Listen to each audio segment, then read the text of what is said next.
Can you give me 2 claps? Okay. Okay, so 3, 2, 1.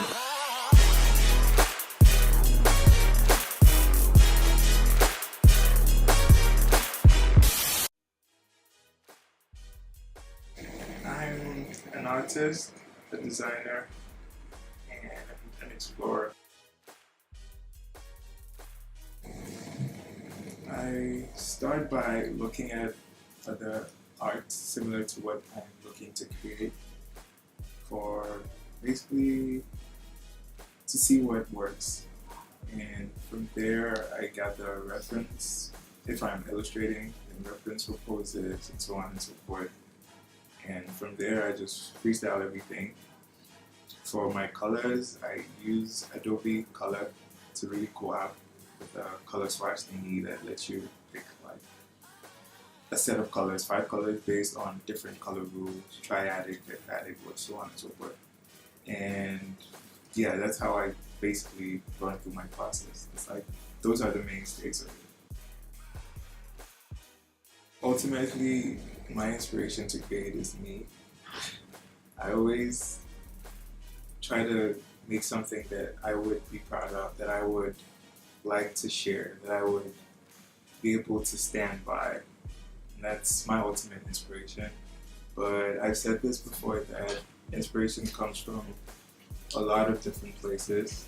So sometimes going to the beach or hanging out with friends or watching anime can bring some new kind of inspiration. So yeah.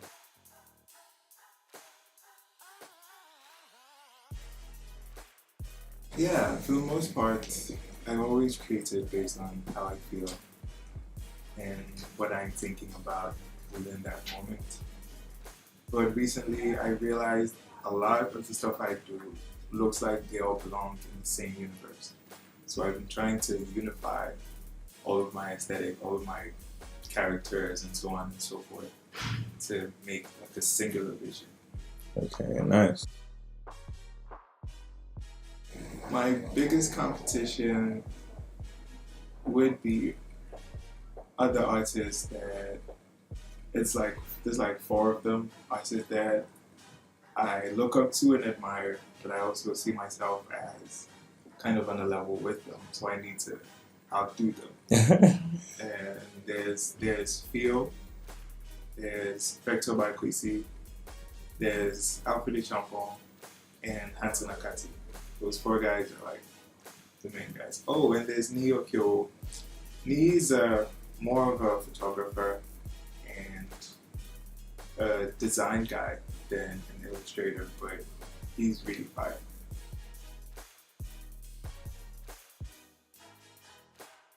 Ghanaians in general haven't been super supportive of the arts, or at least my side of the arts, until very recently. So it used to be very frustrating, and it made it very hard to actually pursue art as a career.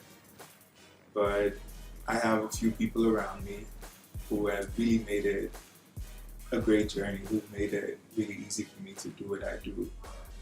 The support, at least from that side, has been almost overwhelming. I'm really grateful for that. Or for Ghanaians in general. Yeah, so much. Okay, fair enough.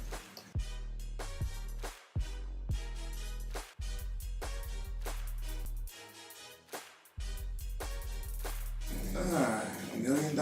I think, yeah, the first thing I would do would be to get a house, a cozy little house with a studio, lots of sunlight, and just like buy all of the art toys that I always wanted to get. I want a Cintiq.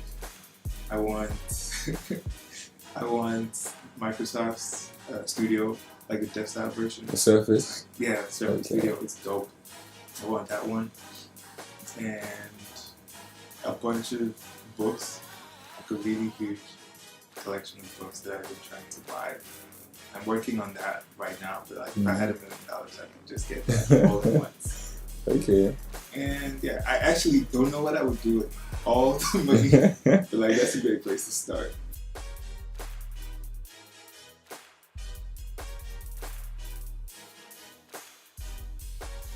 You know, I wanted to say I would die, but I think I would probably be an IT guy for some firm, you know, stuck in the basement fixing computers and stuff like that.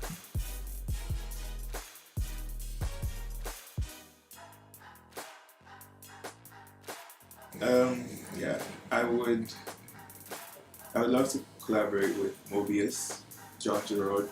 He's a French artist, was a French artist. He's not alive anymore, so yeah. But he's one of the greatest comic artists that I have ever seen in my life. His worlds, the worlds that he creates, the colors he uses, and just how he expresses form. So on. I could go on forever. It's just like really awesome. And if I could get to work with another artist, I would definitely choose him. That is a common misconception. I think I put a lot of effort into understanding female anatomy because for a very long time I didn't draw girls at all. So I didn't actually know how to draw girls. So I put a whole lot of effort into understanding that, and I feel like the reason most people think I draw a lot of girls is because they stand out the most. Those pieces stand out the most because most of my skill manifests in those ones. Yeah.